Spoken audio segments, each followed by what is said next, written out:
पिछले भाग में आपने देखा चंद्रवन के चांदी के चंद्र वृक्ष का जादुई चांद रहस्यमयी तरीके से गायब हो गया और चिंकू को मिला एक रहस्यमयी नीला पंख। अब देखते हैं आगे क्या होता है। ये कोई साधारण पंख नहीं है। जैसे ही चिंकू ने उसे उठाया, पूरा पंख नीली रोशनी से चमक उठा। और तभी जंगल की सबसे पुरानी आवाज एक बार फिर सुनाई दी। वो पंख जहां मिलता है वहां मुसीबत पहले से मौजूद होती है। ये पंख किसका है? आकाशी मोर का।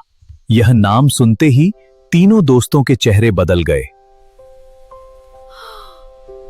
सैकड़ों सालों से आकाशी मोर चंद्रवन का सबसे महान रक्षक माना जाता था। लेकिन एक बात समझ में नहीं आती, अगर आकाशी मोर रक्षक था तो उसका पंख यहां कैसे पहुंचा? गुरु उलूक बिना कुछ कहे आगे बढ़ने लगे।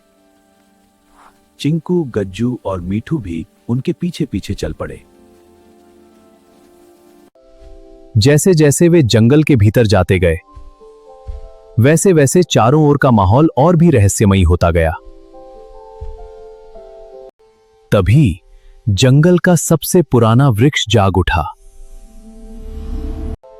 जो दिखाई देता है सच हमेशा वही नहीं होता। इतना कहकर वह फिर शांत हो गया।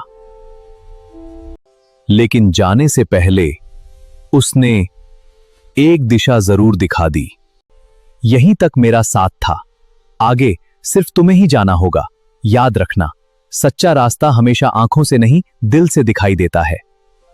और इसी तरह तीनों दोस्तों की अब तक की सबसे बड़ी यात्रा शुरू हुई।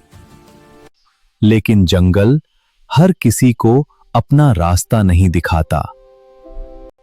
कई घंटों तक चलते चलते तीनों दोस्त चंद्रवन के सबसे रहस्यमयी स्थान फुसफुसाती घाटी में पहुंच गए। जैसे जैसे वे घाटी के भीतर बढ़ते गए, पेड़ों की फुसफुसाहट और तेज होने लगी। ऐसा लग रहा था जैसे पूरा जंगल उन्हें पहचान चुका हो।